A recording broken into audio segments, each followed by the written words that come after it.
Always welcome साथियों, digital class हमेशा आपके साथ विद्वानों। अपनी जनरल नॉलेज की सीरीज चल रही है। जो भी कंटेंट अब तक आपने पढ़ा है और आगे इस वीडियो में पढ़ने वाले हैं, सारे नोट्स पीडीएफ फॉर्मेट में डाउनलोड किए जा सकते हैं। जिस तरह से मैकेनिकल इंजीनियरिंग की सीरीज कंप्लीट है, सारे नोट्स आपको पीडीएफ फॉर्मेट में अवेलेबल हैं। इन नोट्सों का इस्तेमाल आप बेसिक से लेकर गेट लेवल एग्जामिनेशन तक कर सकते हैं।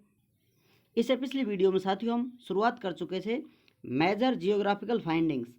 सोचिए, पृथ्वी है साथियों, उस पर इंसानों की बसावट है और इंसानों ने अभी पृथ्वी को ठीक से देखा नहीं है। इसमें क्या है, किस प्रकार के बदलाव हैं, क्या कुछ हो रहा है। उस समय कोई बंदा है जो सोचता है कि कहीं दूर चलते हैं और जाकर देखते हैं साथियों। उनमें से कुछ नाम है जो कुछ विशेष देखकर सारी दुनिया को बताते हैं। उनके दिमाग में क्या चल रहा होगा, या टेंशन में थे या फिर अच्छे ख्यालों में थे, प्रफुल्लित विचार लेकर मन में घूम रहे थे, ये कमेंट बॉक्स में आप जरूर बताएं। रॉबर्ट पियरी, ये पिछली वीडियो में भी आपको बता दिया था, जो नॉर्थ पोल पर पहुंच गए थे 1909 में, 1909 में, और अमुंडसेन पहुंचे थे 1912 में। ये कहाँ पहुंचे थे? साउथ पोल पर पहुंचे थे। इसके बाद नील आर्मस्ट्रॉन्ग, जो नासा ने मिशन भेजा था साथियों, चंद्रमा पर कदम रखने वाले पहले इंसान थे, जुलाई 21, 1969। अब पढ़ते हैं साथियों कोपरनिकस के बारे में। He discovered the solar system in 1540।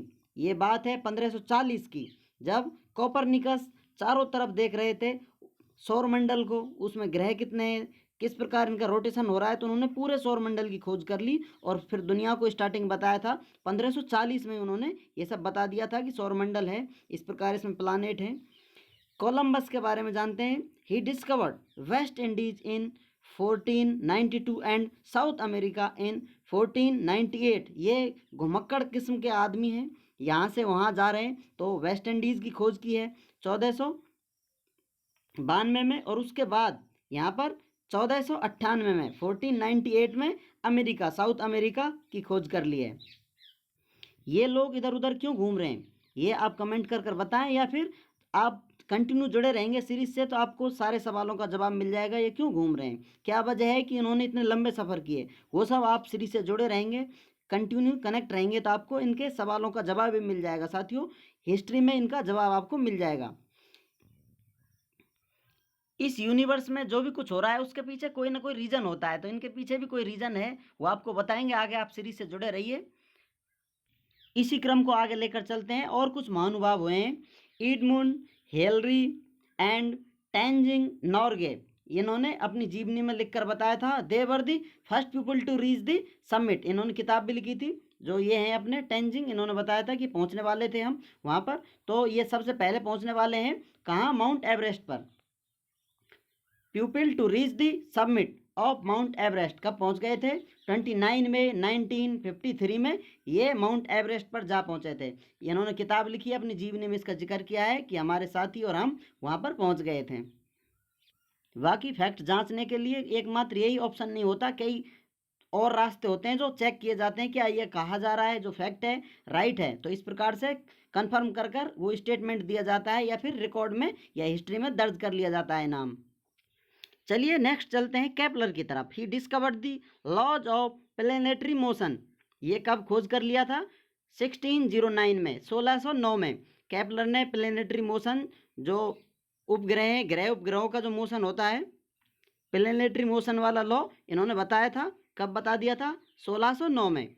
Lindberg, he performed the first solo flight across the Atlantic in 1927 from New York to Paris. ये पहले बंदे हैं जो अकेले उड़कर चल दिए फ्लाइट में। कब चले थे? 1927 में, फ्रॉम न्यूयॉर्क टू पेरिस इन्होंने यात्रा की थी। अगर ये सब डाटा देखकर आपको अंदर से आप फील आ रहा है कि मैं दावा कर देता हूँ यात्रा मैंने सबसे पहले की थी, तो आपको कुछ फैक्ट दिखाने होंगे, कुछ रिकॉर्ड दिखाने होंगे जो क्रॉस चेक किए जाएंगे। हाँ वाकई आप सही बोल रहे हैं, गलत बोल रहे हैं, फिर आपको अप्रूव कर दिया जाएगा, रिजेक्ट कर दिया जाएगा। अब जानते हैं मैगलिन के बारे में।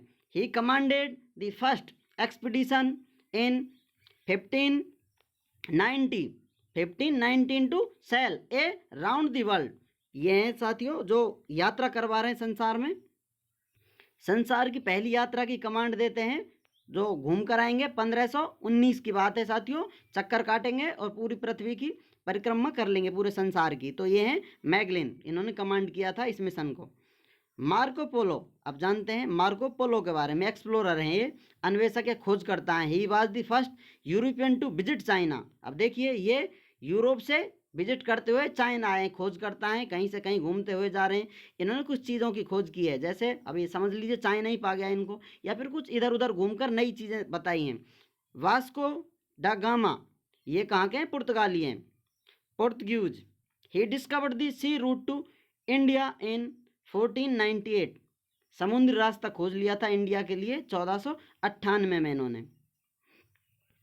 अब शायद आपको हल्का हल्का समझ में आ रहा होगा क्यों ये सब किया जा रहा है, लोग घूम फिर कर क्यों यहाँ से वहाँ जा रहे हैं। लगभग यहाँ आकर अपनी जियोग्राफी की यात्रा कंप्लीट हो जाती है साथियों। डिजिटल क्लास टीम आपके उज्जवल भविष्य की कामना करती है। चलिए नए अध्याय की तरफ चलते हैं, नई शुरुआत करते हैं।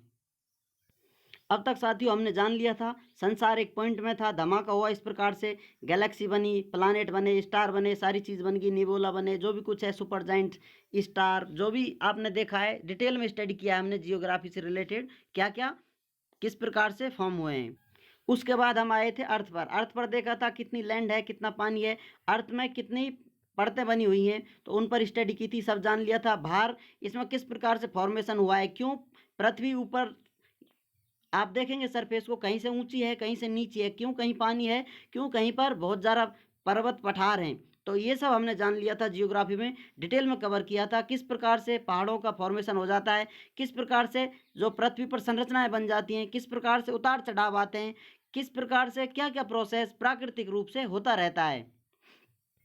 अब बात करते हैं ओरिजिन ऑफ लाइफ। पृथ्वी पर साथियों अभी तक आपने देखा था लगभग प्राकृतिक घटनाओं को देख रहे थे, लेकिन उसमें जीव जंतुओं की हमने बातें नहीं की थी, किस प्रकार से कौन सी चीज़ कहाँ है, तो ये थोड़ी थोड़ी कर ली थी। लेकिन बात की जाए इनकी शुरुआत कहाँ से होती है, ये सब पहले आया कहाँ से था, ये वनस्पतियाँ, ये इंसान, जानवर, जीव, बैक्टीरिया, वायरस, ये कहाँ से किस प्रकार से आए थे, पहली बार जीवन की शुरुआत कहाँ हुई थी, कैसे हुई थी, ये स्टडी करेंगे साथियों बायोलॉजी में। साइंस में जाएंगे तो वहाँ पर आपको इससे रिलेटेड थ्योरीज मिलेंगी, बहुत सारी थ्योरी मिलेंगी, उनमें से बेस्ट जो थ्योरी होगी, जो आपको या फिर और जो साइंटिस्ट हैं एक्सेप्ट करते हैं, अप्रूव करते हैं, तो उनमें से आपको एक थ्योरी लेकर आगे स्टडी करेंगे, तो वो बताएगा आपको जीवन की स्थापना या फिर जीवन की शुरुआत किस प्रकार से हुई, किस प्रकार से ये संसार चलने लगा, जीव जंतुओं किस प्रकार से आए होंगे, किस प्रकार से क्या क्या शुरुआत हुई। ये चाहें तो आप अलग वीडियो डिटेल में सर्च कर सकते हैं।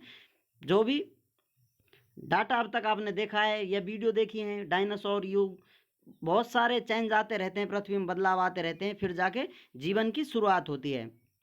अब ये सब डाटा आप स्टडी कर रहे हैं साथियों, उसको क्यों माना जाए, उसको मानने के लिए आपको डिस्कवरी, जैसे कि कोई फैक्ट बता दिया तो उसको आप प्रूव करेंगे तो ही साइंस उसको मानेगी और वही वैलिड प्रूफ माना जाएगा, अन्यथा बातें चलती रहती हैं। मिथोलॉजी वाली जो धार्मिक किताबें होती हैं उनमें कुछ लिखा होता है, ग्रंथों में, पुराणों में, जो भी कुछ है धार्मिक किताबें, उन सब में कुछ अलग अलग बातें लिखी होती हैं, लेकिन उन्हीं को चेक कर कर प्रूव किया जाता है, हाँ वाकई ऐसा है। ये धार्मिक किताबें ऐसी हैं, एक तरह से आप कहें काल्पनिक हैं, लेकिन इनमें बहुत कुछ डाटा ऐसा है जो धीरे धीरे प्रूव होकर आता है और बाद में ऑथेंटिकेट कर दिया जाता है, वैलिड मान लिया जाता है कि हाँ ऐसा होता है।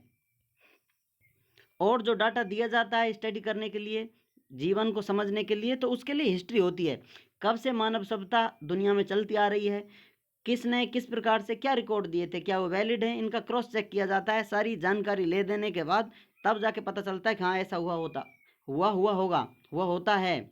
जैसे कि अभी आप समझ लीजिए आपके पूर्वजों ने आपको कुछ बताया है, माता पिताओं ने, दादा दादियों ने, ऐसा हुआ होगा, लेकिन उसके बाद फिर आपको पता नहीं है तो कौन बताएगा उसको, इतिहास बताता है, हिस्ट्री बताती है, जो लेखन में होता है। उनके दादाओं ने, दादाओं के दादाओं ने भी कुछ चीज़ लिख कर रखी हुई होगी जो आगे सप्लाई कर दी जाएगी, या फिर श्रुति की तरह, जैसे श्रुति वेद होते हैं एक दूसरे को सुनाकर आगे पहुँचाए दिए जाते थे, ये आप आगे आके पढ़ने वाले हैं। अब मान लेते हैं इतनी सारी धारणाएं, इतना सारा डाटा समझने के बाद आपको पता चल जाता है, आप मान लेते हैं लाइफ का शायद ओरिजिन इसी प्रकार से हुआ होगा। तो different different sources of information, जो आपको सोर्स मिलेंगे, जो बहुत सारे सोर्स मिलेंगे, अलग अलग तर्क देंगे, इस प्रकार से शुरुआत हुई, इस प्रकार से शुरुआत हुई। डाटा अपडेट होता रहता है, आज जो चीज़ सत्य मान ली जा रही है, हो सकता है कुछ समय बाद उसको गलत साबित कर दिया जाए। तो इस प्रकार से जो भी डाटा आपको लगता है हाँ इस समय ये डाटा ठीक है, तो उसे आप एक्सेप्ट कर कर कंटिन्यू बने रह सकते हैं, वहाँ से आप क्लिक कर पाएंगे या लिंक कर पाएंगे। फिर हम घूमते फिरते आएंगे world history by digital class. अब हम शुरुआत करेंगे साथियों वर्ल्ड हिस्ट्री की। अब हम जानेंगे संसार में सबसे पुराना डाटा हिस्ट्री में क्या मिलता है, क्योंकि हिस्ट्री है जो आपको पिछले समय के बारे में बताती है। कुछ समय बाद आप 1-2 पीढ़ी की जानकारी रख सकते हैं, बोलने वाले, सुनाने वाले, सुनने वाले होते हैं, लेकिन उसके बाद क्या होता है, उसके बाद इतिहास होता है जो लिख कर चला हुआ आ रहा है। एक दूसरे को लिखकर इतिहासकार भी बहुत सारे होते हैं, कोई कुछ लिख देता है, कोई कुछ लिख देता है। अलग अलग कंटिनेंट के, अलग अलग देशों के जो भी सीमाएं बनी हुई हैं, सभी अपने अपने हिसाब से इतिहास लिखते हैं, और वो इतिहास फिर क्रॉस किया जाता है या फिर वेरीफाई किया जाता है। हाँ, ये डाटा है जो 2-4 जगह से मिल रहा है, ऐसा उसको फिर प्रूफ मान लिया जाता है कि हाँ ये इसका प्रूफ है कि ऐसा ही हुआ होगा। 2-4-5 लिखने वाले हैं और ये डाटा वहाँ से भी आ रहा है, इधर उधर से आ रहा है, तो कॉमनली उसे एक्सेप्ट किया जाता है जिसके ज़्यादा सपोर्ट होते हैं। अब हम वर्ल्ड हिस्ट्री में जानेंगे साथियों, क्या हम और आप, ये इंसान जो आपको नज़र आते हैं सारी दुनिया में, क्या पहले भी ऐसे ही थे, या फिर पहले कैसे थे, कहाँ से चलते हुए यहाँ पर आज आकर पहुँचे हैं 21वीं सदी में जाकर। तो उम्मीद करते हैं साथियों वीडियो में दी गई जानकारी आपको अच्छे से समझ में आई होगी। अभी भी आपका कोई कन्फ्यूज़न है तो आप हमसे कमेंट कर कर पूछ सकते हैं साथियों, आप अपनी राय रख सकते हैं। वीडियो को अंत तक देखने के लिए, चैनल को सपोर्ट करने के लिए आपका दिल की गहराइयों से बहुत बहुत धन्यवाद। उम्मीद करते हैं साथियों इस सीरीज़ से आपको बहुत कुछ सीखने को मिला हुआ होगा, सीरीज़ में आपने बहुत कुछ एंजॉय किया होगा, आप सीरीज़ एंजॉय कर रहे होंगे। मिलते हैं नई वीडियो में नए टॉपिकों के साथ इसी क्रम में चलते हुए, तब तक जय हिंद, वंदे मातरम।